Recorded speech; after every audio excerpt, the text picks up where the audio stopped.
Today is a really special day, I think, for our house and for our church, and of course for me personally with My Heart Hurts coming out on Friday. And I want to preach on the idea of pain and suffering today. I'm not going to preach from the book.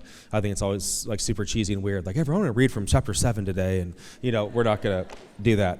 But I do want to preach on the idea and the theology of pain and suffering, because as Justin said, this was birthed from a season in our church. This was birthed from a really, really difficult season that we had a number of years ago here at our church. So this book is not some historical research book. This is not just some list of data. This has come from my life and Julia's life and everything that we've been through. And as Justin said, it's a long list. From bearing siblings, to bearing friends, to losing people, to my dad having cancer, to many, many things. Julia's dad going to prison for being a horrible person, and many other things that we've had to navigate and battle that we did not have. And as Justin said, the reason why I set out to write this book is because I wanted to give something to someone that I never had. And by the way, that's one of the hardest things to do in this life, is give people things you were never given. That's why for some people it's hard to have a good marriage because you didn't see one your entire life. And it's hard to be a good father because you never had one. And it's hard to be generous because you were raised in a stingy home, right? Like, it's really hard to give something that you were never given. And that's why it's really important to have God as your father, because then you receive everything you did not receive from your physical home. You can get from your spiritual home. That you now have the tools and the equipment to give. And so that's what this book is for me, that I wanted to give people a guide. And that's kind of the subtitle of the book, A Guide to the Theology of Pain and Suffering, and how we navigate this idea. And today we're going to share some stuff through Mark chapter 5. We'll get there in a moment. But none of this I'm going to share today is in this book. This is all my heart for this last couple of days. I'm not going to speak on the entire book today. Then you can go buy it and read it again. So this is all, none of this is in the book. So you can go buy it and read with me. But we being every human being, not just in this room, but on this planet, we need to figure out our response to pain. We have to. Why? Because you want to escape it. Not one human being on this planet is going to leave this earth unscathed. Not one human being is going to leave this earth with no pain and suffering in their life. It's humanly impossible. We're all going to experience it. We're all going to have it. And we need a response. Number one is humans. Psychologically, sociologically, we need to figure out, as human beings, we're all navigating this in the room today and on this planet, sucking air on this thing called Earth. All these humans, we're trying to figure out what is our human response to cancer and pain and death and sorrow. What is our human response? And then you get saved, and now you have to have a Christian response. It's almost like serving Jesus further complicates it. Because now I'm not just trying to give my human response, now I'm trying to get what God thinks. So now I'm not just trying to navigate my world as a 28-year-old or 50-year-old or whatever, and what is my human response to this thing? Now it's like, well, what does God think then? And where was God? And why didn't he show up? And why did he do this? And why didn't he do that? And where was he here? And why? Now we have a whole other layer. So now we have to figure out our psychological response. Now we have to figure out a theological response. And for many times, the theological one is harder than the psychological one, because we have to ask, where was God? Why did he not? Or why did he? And what did he do? And what does this book called the Bible say? There was an article I read a while back from the Oxford University Press. And a couple historians from Oxford, I'll read that in a second. A couple historians from Oxford set out on a mission as historians, not Christians, as historians, to look at the first 100 years of the world after Jesus, to find out how did Christians change the Roman Empire. That's not a Christian thing. That's a historical fact. That 100 years post-Jesus, these people called Christians changed everything. The Roman Empire, the world, literally flipped the thing on its head, changed everything. And they want to find out, how did they do it? And they found, through all these history books and reading and Caesar's diaries and poets and, Stoics and all these documents, and they found 3 reasons on why the Christians changed the world. Number one, by far, the number one reason that they found out historically is that Christians had a better response to pain. And this is a sentence from the article. Christianity pioneered the enabling of grief. That was the number one reason they found. Historically, how did they do it? How did they change everything? Because the Christians offered a better way to suffer. They offered, for the first time, the enabling of this thing called grief. Why? Because you look at the first couple years after Jesus, in that whole first century, it's the Roman Empire's world, and it's their way or not. You have a stiff upper lip. You are firm. You are in control. Men do not cry. Men do not show emotions. Men were going to war. Boys were going to war at 13, 14 the other day. Cruz is like, I don't want to do the dishes. I'm like, 2,000 years ago, you'd be at war right now. So what do you want to... Dishes are fine, my guy. Right? Like, being a young boy, 12, 13, 14, you were either at war or taking care of your dad's land. Like, as a man, there's no such thing as emotions. Then Jesus shows up as the ultimate man and is always crying. He's always showing emotion. He's always in feel with, like, he's deeply moved. He's deeply saddened. He's in touch with people. Why? Because we don't serve some absent, weird, far, distant deity. We serve a God that put flesh on and showed us a better way to be human. And one of the better ways to be human is how we deal with pain and suffering. And the Oxford Press says one of the number one ways that we change the world is we offered a better way to grieve. A better way to grieve. There was another article around the same time from the New Yorker, this lady from the New Yorker who is a staunch atheist, wild progressive, anti-religious, not just not religious, anti-religious, totally anti-God, doesn't believe in whatever. And she went on a similar research to find out how not just back then handled suffering, but how continents are different. America, Africa, Asia, like Europe, how we all process pain differently as continents, as people and backgrounds, and people from East Africa and Northern Europe and all this stuff. And she came back and she says this. It's not on the screen. I'll just read it. She says this at the end of her quote, or the end of the article. She said, "People in religious circles suffer much better than those who don't." She goes on to say, secular people have another level of despair because we suffer alone. And the end of the article says this: religious people have God. See, I believe today that actually the best response we have to pain and suffering is the Bible. I don't believe it's New Age spirituality. I don't believe it's Hindu. I don't believe it's Buddhist. I don't believe it's a rabbit's foot. I don't believe it's someone reading your palm. I don't believe it's a better, higher intellect that you can pursue. I actually believe the greatest response on this planet to pain and suffering and loss and death and disease is the response and the answer of the Bible in the person of Jesus. This is the best answer we have. I believe that, not just spiritually speaking, but psychologically, like ontologically, like all the ways. Like, this is the best response we have. So if you're not a Christian today, maybe a friend invited you, you've been going for a few weeks with your girlfriend or your neighbor, I would submit Jesus in your lap today to consider his response and his way on why and how we navigate our way through pain and suffering. Let's read today out of Mark chapter 5. We're going to read 20 verses. It's a lot. It's 2 stories, but I want you to see both of them. And I want you to see these phrases and terms as we read one of the most important stories. Again, this is not in the book. This is just all stuff that I want to talk about today. Mark chapter 5, verse 21. Jesus got into the boat again and went back to the other side of the lake, where a large crowd gathered around him on the shore. Then a leader of the local synagogue, whose name was Jairus, arrived. When he saw Jesus, he fell at his feet, pleading fervently, "Please, my little daughter is dying," he said. "Please come and lay your hands on her and heal her so she can live." Jesus went with him, said, "Yes, I'll go." And all the people followed, crowding around him. Then a woman in the crowd who had suffered for 12 years with constant bleeding. She had suffered a great deal from many doctors, and over the years she had spent everything she had to pay them, but she had gotten no better. In fact, she had gotten worse. She had heard about Jesus, so she came up behind him through the crowd and touched his robe, for she thought to herself, "If I can just touch his robe, I will be healed." Immediately the bleeding stopped, and she could feel in her body that she had been healed from a terrible condition. Jesus realized at once that healing power had gone out from him, so he turned to the crowd and asked, "Who touched me?" His disciples said to him, "Jesus, the whole crowd is pressing in on you." Like, what are you talking about? Who touched you? Everyone is touching you. What a dumb question, Jesus. What do you mean, who touched you? The crowd is touching you. But he kept on looking around to see who had done it. Then a frightened woman, trembling at the realization of what had happened to her, came and fell to her knees in front of him and told him what she had done.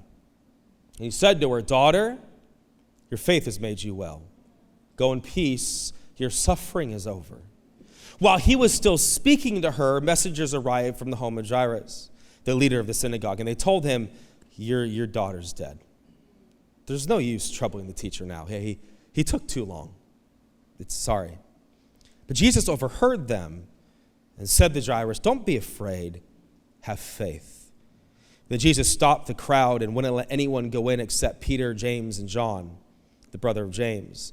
When they came to the home of the synagogue leader, Jairus, Jesus saw all the commotion, weeping and wailing. He went inside and asked, "Why all this commotion and why the weeping? The child isn't dead. She's only asleep." The crowd laughed at him, but he made them all leave. I love Jesus. Yeah, you can laugh. You can be dismissed, though. Being dismissed by Jesus is tough. He dismissed the crowd, and he took the girl's father and mother and the 3 disciples into the room where the girl was lying. Holding her hand, he said to her in Aramaic, "Talitha kum," which means, "Little girl, get up." And the girl, who was 12 years old, immediately stood up and walked around. They were all overwhelmed and totally amazed. And I've talked about this before. It's always funny to me. And Jesus gave them strict orders. Do not tell anyone what happened.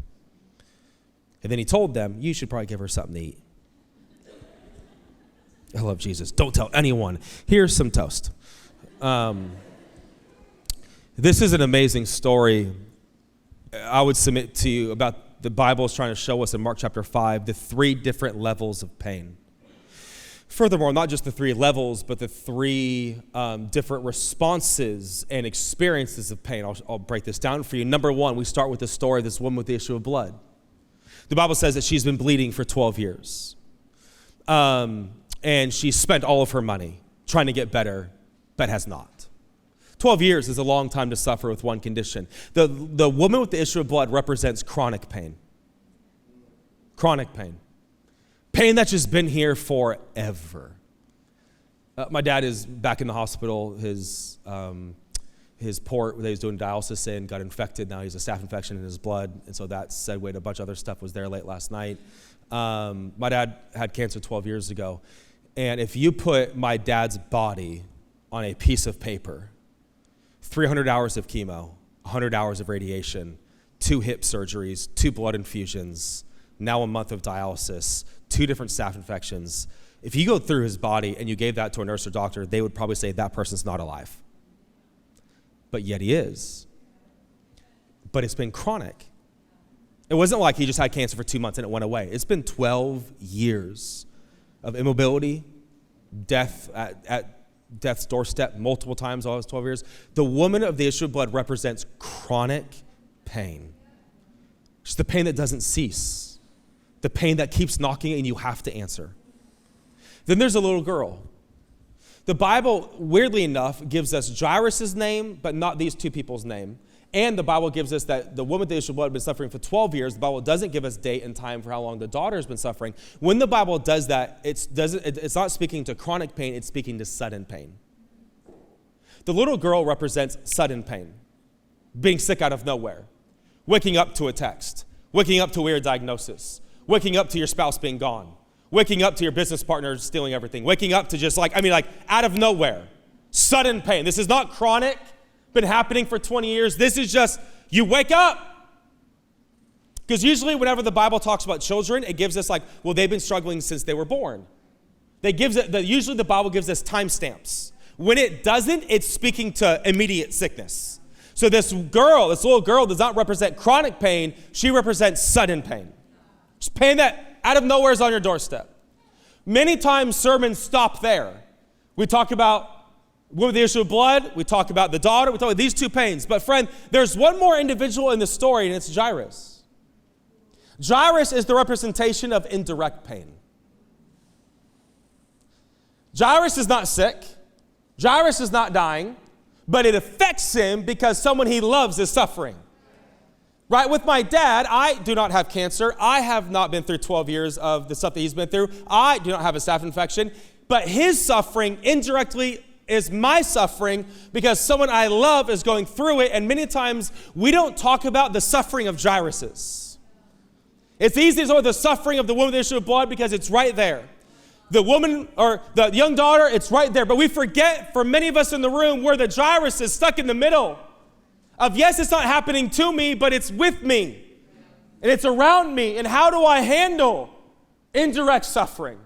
How do I respond to these levels of chronic pain, sudden pain, and now indirect pain that we have to process? Because yes, it's not me, but I'm involved. Which, in other words, pain affects us all. No one gets out free. Whether you are Jairus and people around you are suffering, that's a form of suffering. Whether you are the one with the issue of blood, it's been 20 years. Whether you are the young daughter that you woke up last week to a new level of suffering, it does not matter where you sit in this story. Every human being will experience pain and suffering. So I submit we need a better response to it. I submit we need to dive into the scriptures and figure out why this idea of pain and suffering exists in our world. I want to give you just a few ideas from Mark chapter 5 about pain. Number one, do you see in the story, the woman with the issue of blood is named that. In this story, in Mark 5 and Luke 8, are these pairing parable stories. In both stories, we don't get her name. We don't get that she's a mother, a sister, a daughter, business owner, a merchant. We have no idea who this woman is. The only thing we know about her is her condition.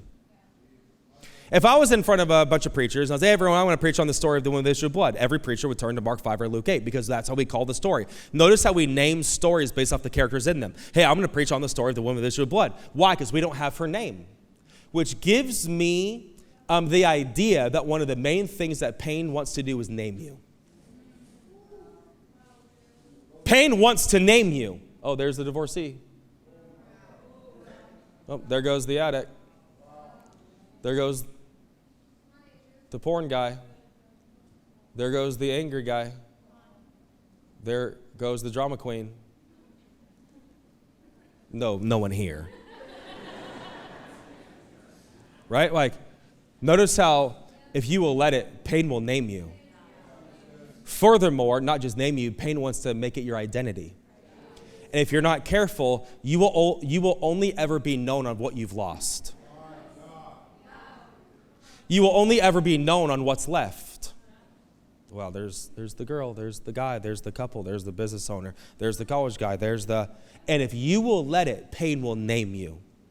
And when you get named, it becomes your identity. But notice what happens in verse 34. And Jesus said to her, daughter, your faith has made you well.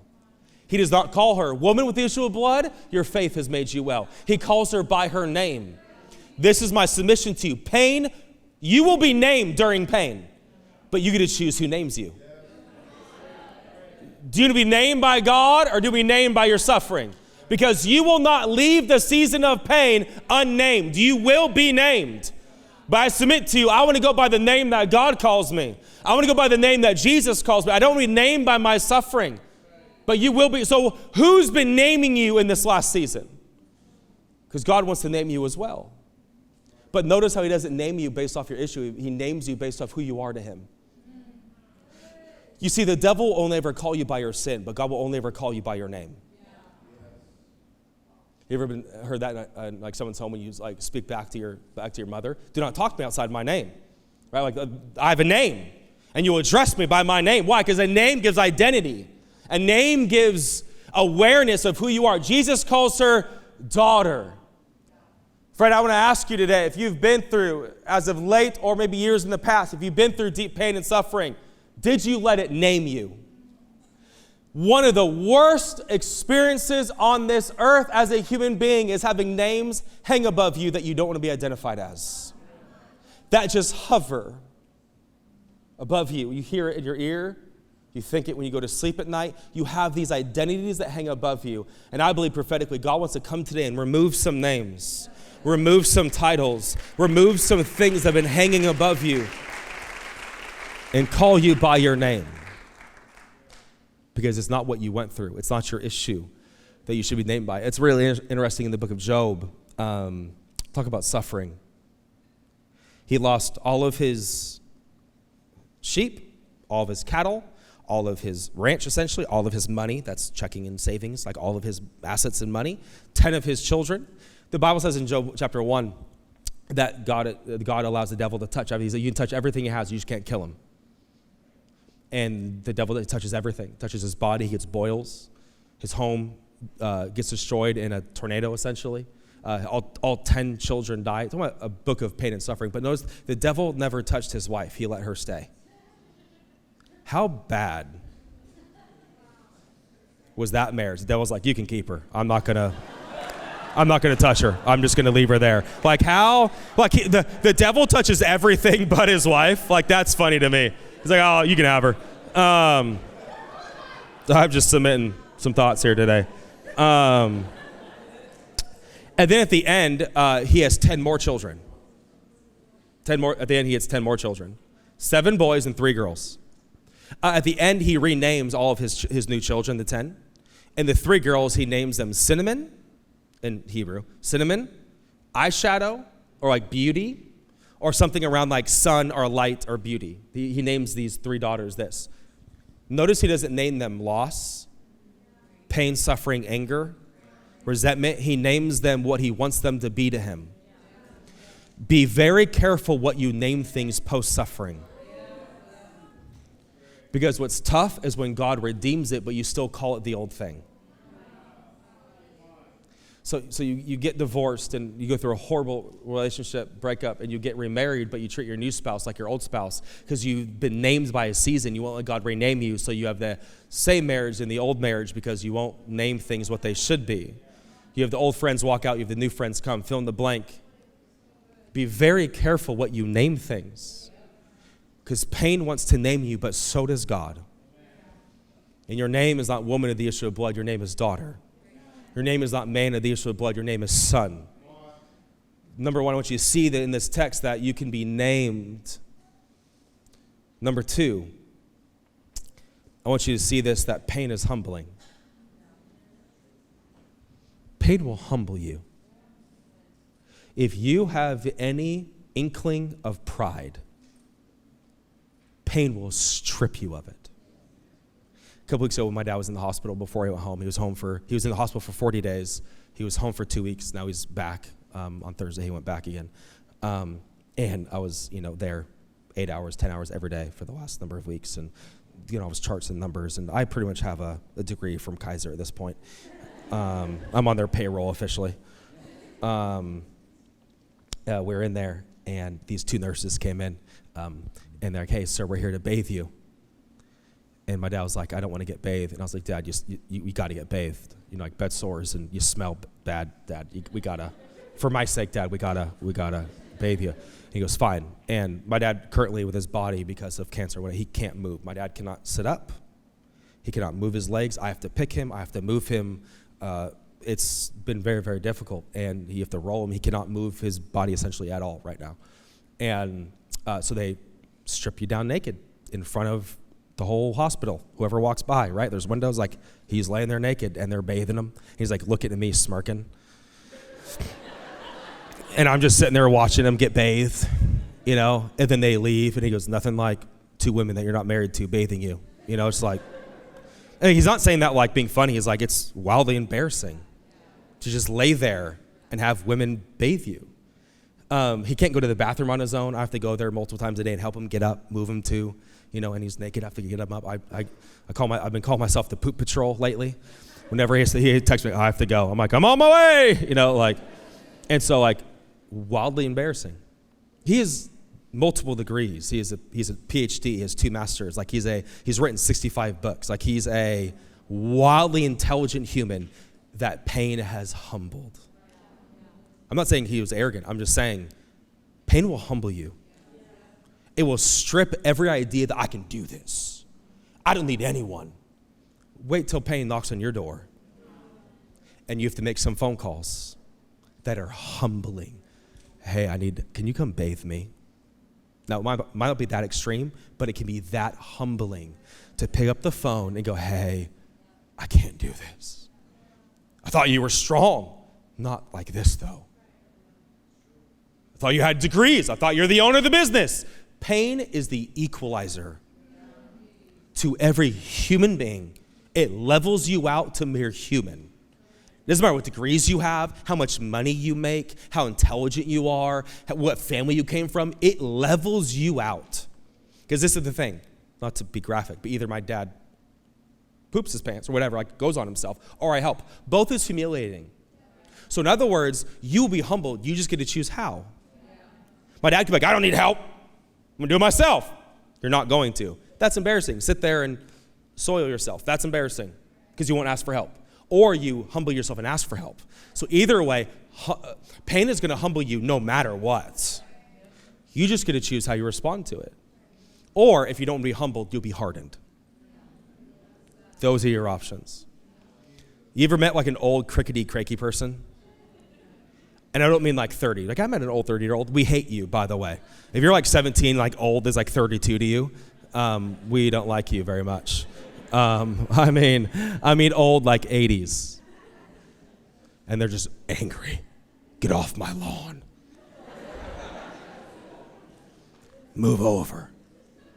You know, like they're just angry at everything. You breathe funny. Get out of my way. Like they're just angry at anything. And then you hear their story and what they've lost and what they've gone through. And then you meet another older couple and they're sweet and they're kind and they're generous. And then you hear their story and you go, you both went through the same. One got soft and one got hard. It's almost like you get to choose what pain does to you. You can't choose if it comes or not. It's coming. Friend, it's a knocking. Not to be morbid or dark, but like pain's coming. Life is hard and unfair. So it's going to soften you or it's going to harden you. Why? Because one of the major things, she had to push through the crowd while bleeding. Probably drops of blood. Her gown, like just imagine bleeding out and having to push your way through. Be like, what are you doing? I need him. The man had to come and say, like, my daughter's dying in front of a whole crowd of people. But yet they were humble enough to pursue. Pain will humble you. Another thought is pain's going to drive you somewhere. So where are you going? Notice how both are suffering and they both choose to pursue Jesus. So when pain comes a knocking, where are you going for rest? Both of them, it says that they heard that Jesus was there. Story, the woman with the issue of blood, it said that we read it, that she spent all of her money everywhere else and got worse. So in other words, she tried every avenue and finally was like, I got to give this man Jesus a try. See, pain's going to drive you somewhere, friend. And my submission to you is that bottle of whiskey really working? Like really? Like every time you hit the bottom, you think it's going to go away? Like you really think more clothes is going to make you happy? You think those red bottoms are going to really, like those shoes are going to actually fulfill your, you actually, like, I know we're all laughing, but for real. We swipe a few times and press buy. Like as if that Amazon Prime box is going to show up and then all of a sudden you're going to like get up and out.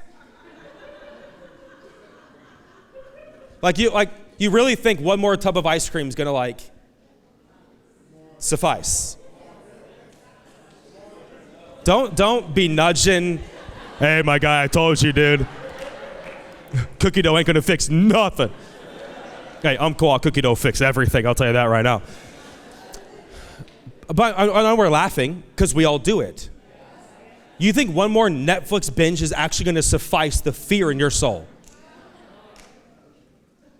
You think one more day off is going to give you rest? We are funny human beings. You're one more blunt away. You're one more high from finally feeling. Look, friend, if it would have worked, it would have already worked a long time ago. And you know it. Aren't you tired of spending your money everywhere and being not better? But yet Jesus stands in the cul-de-sac of your soul saying, come to me. Are you weary and heavy laden? Come to me and I will give you rest for your soul. Friend, pain's going to drive you somewhere. Pain's not neutral. It's going to drive you. So where are you going? I would submit Jesus is the greatest person that these two people did. Next, which is kind of the overarching theme, but we'll unpack a bit more. Pain is going to change you.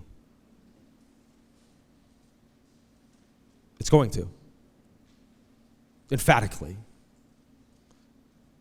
Every person in this room that has experienced deep pain and sorrow and loss, it's changed you. There's no neutrality in it. You get to choose how it changes you, and there's two areas in which I would like to hammer down on in Mark chapter 5 on which it will change you. Number one is this. Do you see the text? Jesus is on his way somewhere. A huge crowd's there. Jairus shows up. Says, hey, my daughter's dying. Please come. And Jesus says, I'll come. Let's go. And they walk. And then this woman shows up with the issue of blood and interrupts Jesus. Touches his hem, is healed, but notice Jesus doesn't go, I have a schedule. I'm on my way somewhere. Leave me alone. He stops. And he talks to, and he loves, and he cares, and he names, and he forgives. And could you imagine being Jairus? Sitting there going, hey! Do you remember where we're going? This woman's not dying right now. My daughter is. Could you imagine the anger that would arise? I have many times in the last month at Kaiser. Oh, I hate Kaiser so much. If you work there, God bless, but not God bless. Like the amount of times I have to go to a nurse and be like, hey, I've been pressing this button for an hour. For an hour, I've been pressing this emergency button. Sorry, I was on somebody else. Like, I've been Jairus, like, hey. And Jesus, our Savior, is just distracted. And look what happens. Visitors come, and they go, Jesus is too late. Your daughter died. No worry bothering him now. Could you imagine the anger at Jesus? You couldn't have walked any faster. And look at the dichotomy of Jairus' position. He watched a healing in this hand and a death in the other. In the same position. Amazing, you healed her. But what about my daughter? See, for many of us, maybe my next book will be named I'm Jairus. I don't know. But like, for many of us, we're here, aren't we? We see God heal this one and not this one. We see God move here and not here. And we're sitting in the middle going, I thought you were God. Furthermore, I thought you were good. Why are you late?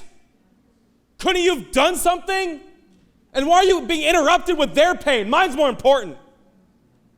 And don't we start doing this sizing up with God, don't we? My pain's worse, God. She doesn't need attention. I need you right now. And we feel like God is so small, he only has time for one of us. And we feel like he's late. So the number one thing that pain is going to do, it guaranteed is going to do, it will change how you view God. It will change how you view his character. Is he good? Is he not? Is he all-powerful? Is he not? Why in the world is he always late? See, the woman of the issue of blood represents God's immediate power. He just steps right in. She's dying, 12 years, doesn't matter to Jesus. He steps in, she touches his cloak, healing right away. 12 years gone, wiped away. Friend, I've been in rooms like that. I've been in rooms that people get out of wheelchairs. I've been in rooms with blind eyes opening. I've seen people take off back braces that have been warped and have standed straight. I've seen tumors as big as softballs disappear. I've been in rooms that God has moved, I'm telling you, in tangible ways. And I've been in rooms where I said goodbye.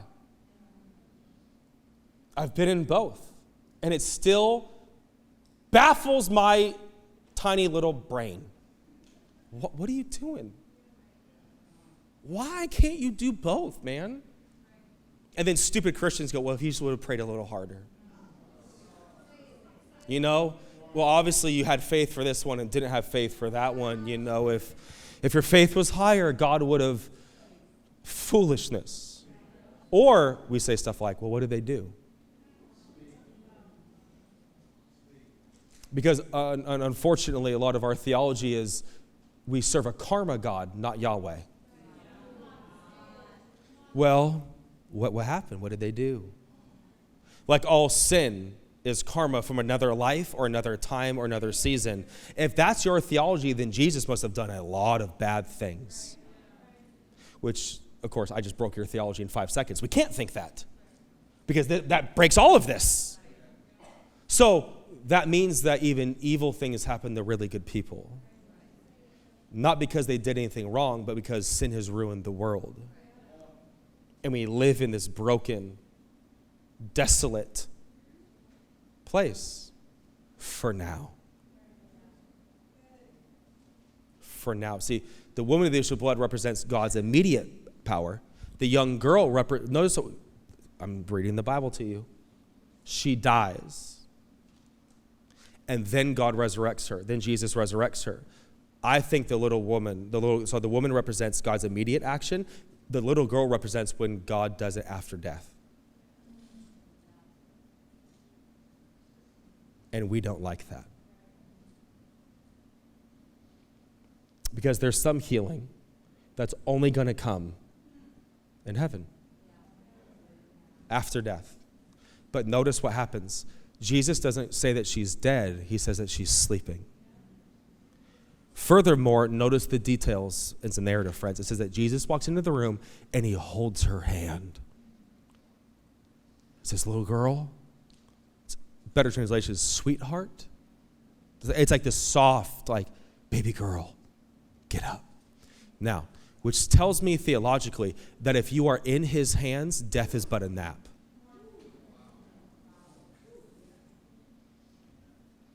It's not death for you and I. It's a nap that we go home. So some healings happen on this side immediately, but some don't. And many times we have to be the gyruses and we're sitting in the middle. What are you doing, man? Why can't you have done it here? Because we want God to do it in our way and our time. So there's a lot of people that I have known that have died of cancer, ailment, disease. And we could sit here and go, God, you didn't heal them. But yet right now in heaven, they are healed. So God's like, I did do it, just not when you wanted. But friend, when we get home, there is no sickness and disease and ailment. It's gone. And so we have to sit here, and one of the major things pain and suffering is going to do is it's going to challenge your view of God. You can see that he's angry or distant or mean or not good. Or you can see him in this text being sweet and kind and caring and close and near. See the softest, sweet little girl. Like he's not harsh. But pain will change how you view God. Second is pain will change your perspective on life. I wrote this in the book, and my editor and my publisher wanted me to take it out, but I said no. And they're like, you don't mean it. I was like, I mean it. You don't know me very well. I mean what I said. And I said this. I can't remember where it is in the book, but I said this somewhere. I have a very, very hard time trusting people who have not been through anything. I can't trust you. Why? Because I don't know how you're going to respond when life punches you in the face. If I have to get in a fist fight, I want to punch the guy in the face who's never been hit before. I don't want to fight the guy who's been in 100 fights. Right? Remind the devil of that, by the way. Hey, I'm not the person that you want to pick a fight with. I've been hit before and I'm still standing. I've been through this many, many, many, many times. I'm not the person that you want to pick a fight with. I'm not going down easy. I'm not laying down. I am not the person. Why? To quote the prophet Mike Tyson. Everybody has a plan until you get punched in the face. That should be in the book of Proverbs. Because it's true. We all have plans in this life until life sucker punches you in the mouth. What are you going to do? How are you going to respond? Because I don't trust anyone's advice that has never been through something, because it's all theory to you. Well, I would have, then we do dumb stuff like this. Well, do you see how she's handling that? I would have never. You have no idea how you would respond bearing your spouse. Well, I would have never. Your opinion does not matter. I love you, but keep it to yourself. How about you journal that somewhere? Because I don't trust your opinion because it's theory for you. Well, I would have never went through that kind of divorce. You have no idea what you would do if your wife walked out. Bearing a child, bearing a spouse. Why? Because life and suffering, it changes how you view the world. It views life. And this is, I hope, one of the major things that happen when you go through pain and suffering is you start giving a lot more grace. A lot more grace. There's a story in a book that Timothy Keller wrote that he was on a train in New York City one time, and a father was there with his 4 children running everywhere. I always love it when people with no children give advice to parents. Shut up. You have no idea what it means to raise these little minions. People on airplanes like, get your child under control. Why don't you try? Right, so this dad's on the train, and his 4 kids are just going ham, running up and down, and this guy gets annoyed. Comes by and says, sir, because the dad's just not even focusing to the children. They're just going ballistic on this train, and the dad's just looking at the ground. And this other man gets super upset. Sir, can you see your children? And he's not even paying attention. Sir, come on. And he finally looks up, and he's like, can you get your children in order? He's like, I'm just so sorry. We're on our way back from their mother's funeral, and I'm so sorry. And the guy goes, never mind, I'm so sorry. Notice the grace was given after the understanding of what the current situation was. You should just probably pre-think anybody you want to be mean to, they're probably going through something.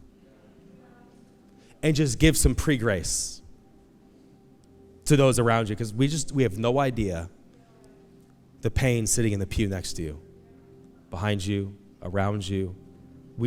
It gives you perspective on this life. But it's going to change you. One of my favorite quotes is Oscar Romeo says this: there are many things that can only be seen through the eyes that have cried. There are many things that can only be seen by the eyes that have cried. It changes your perspective. It changes how you view this life, this world, God, you. You're going to change. You're going to. But you just get to choose how. And friend, this is why I wrote this book. To give you a guide, to give us a guide to the theology of pain and suffering. Because I think we need a better one. We need a better response to the one, I'm for sure the one I was given. I'm sure the one that you were given. How we respond to pain, life, suffering, anger, death, specifically for us as followers of Jesus when it comes to God. How do we view him? How do we talk to him? How do we serve him? How do we trust him? How do we navigate, for many of us being the Jairuses in the room, where we see God do it here and not here. We see God step in here and not here. And some of us, we are the woman with the issue of blood. We've been experiencing chronic pain for some time. Or maybe some of you are like the little girl today that just pain has just showed up out of nowhere, knocked on your doorstep last month, and it's just like, man, this just showed up. Maybe you're a Jairus and you're like, it's not me, like, I don't have cancer in my body, but like my dad does, and I'm not going through a divorce, but my friends are, and I'm not, losing this, but my dad did, or whatever, right? Like you're sitting here in the middle, like it's affecting me indirectly, but it's still as heavy as if it was me. And how do I navigate? How do I help? How do I talk?